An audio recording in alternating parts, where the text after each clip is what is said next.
Well, it's wet outside this weekend. That big hurricane, what is it? Ian just tore up Florida 2 or 3 days ago. So I'm assuming this weather is the remnants of that. It circled back on the ocean, turned back into a hurricane, and tore up North Carolina too, or maybe South Carolina, the Carolinas. So I'm assuming this weather that we're having is kind of a remnant of that. Kind of have a headache too, so there's definitely a pressure component to it. So all that being said, we are inside the plant room because I don't want to be outside because it's gross. Bostiana by Campanulata just about opening her blooms. I don't know if I can get this to focus. There we go. Just about opening her blooms. Got pollen from a buddy on the forums, so I'm going to be pollinating her with that. All of this pollen is Spectabilis vitalengensis. There's definitely dead flower stalks that I didn't end up needing to use. What else? Oh, I should see if this pollen is open yet. Oh, it's starting to open.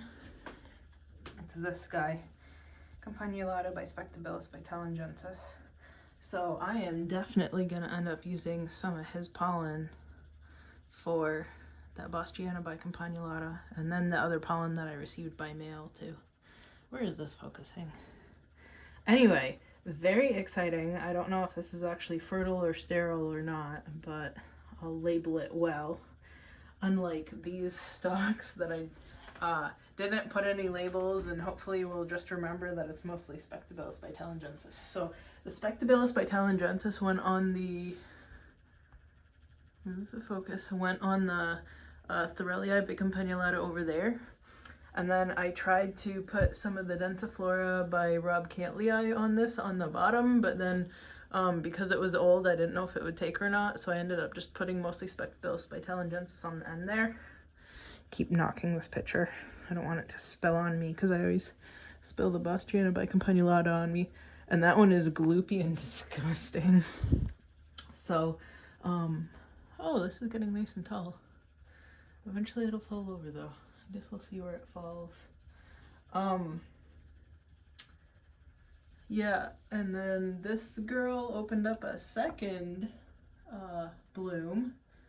I should probably rub some more Spectabilis vitalengensis on her, even though I think you can see some of the greens that are already on there. I rubbed pollen on it when it first started opening. This one opens kind of funny. I don't know when it's actually receptive and fully open. Still have one orchid blooming over here. And this other trefoil that I moved is just, it looks like it's trying to die. Hopefully it resprouts some leaves.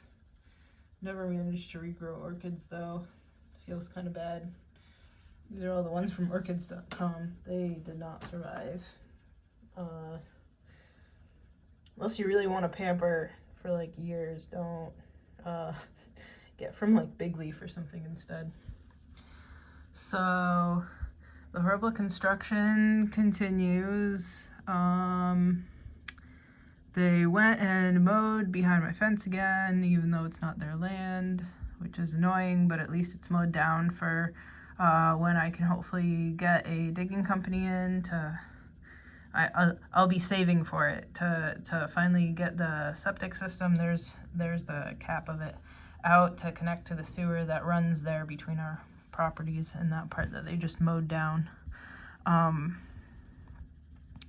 The garden, I should go pull out the peanuts because they're probably done. And it's gonna be cold. It's gonna be 40 at night a week from now, so it's almost freezing. It's almost there. I'm getting excited for the fruit trees that I have coming. I think I'm gonna put a fruit tree grove here and another one over here. I got the evergreen hedges.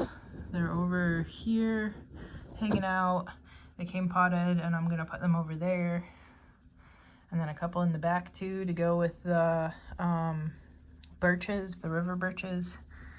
And yeah, I'm excited for the spring. Changes are gonna come to the garden, but that might be a good thing.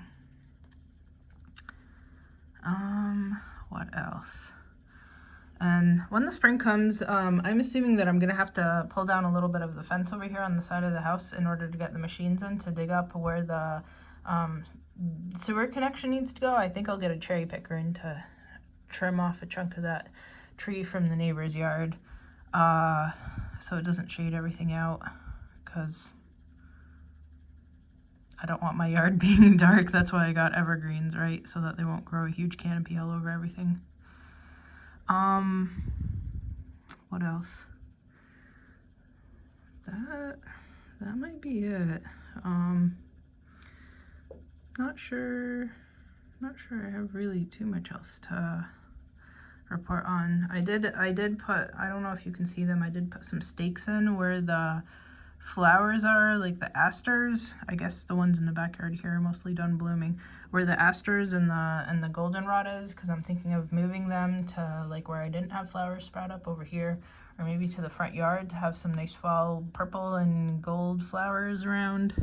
Because I think I'm going to plant most of this up with those fruit trees and this too, so I don't want to be killing goldenrod and asters.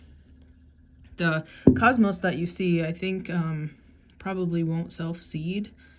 A lot of those flower seeds I chucked out this spring, so I don't think they've really established themselves as a colony. So I mean, some of them are nice, like the anemones in the spring, but I mean, they're in a couple other spots. They're in the back over there too, where I have the nice foxglove and everything. So a couple of flowers will go, but I'm excited for the fruit trees. And I think I'm gonna have to bring in some dirt, just make sort of like a raised bed situation for the fruit trees, because the ground is so wet in the spring that I don't want them getting crown rot. So I think I'm gonna like mound up maybe like a foot of dirt for the crowns to sit in, and then the roots can grow down into the wet soil and be well hydrated in the spring and summer. And the ground soaks up the water pretty well towards the end of the season, so it's just a spring that I'm worried about, when the ground is still working on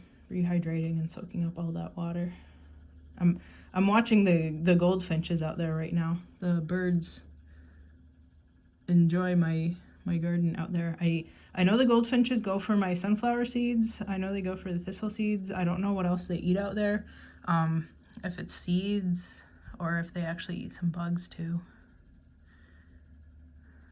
Well, it looks sodden out there, so I'm glad I didn't go out again. Okay, I guess that's it for this week. I'm gonna go pollinate those nepenthes, and actually, I wonder if I don't know if that pollen is ready on the Campanulata by Spectabilis by Talengensis to put it on this guy over here. I guess if I already put pollen from the Spectabilis by Talengensis on it, then maybe I shouldn't mix it up with the Campy one, but I mean, I guess I don't really care, because I'm just making colorful hybrids, so, you know. No, I'll save it for the Bustriana by Campanulata. Okay, I'm gonna go pollinate some nepenthes. Till next week.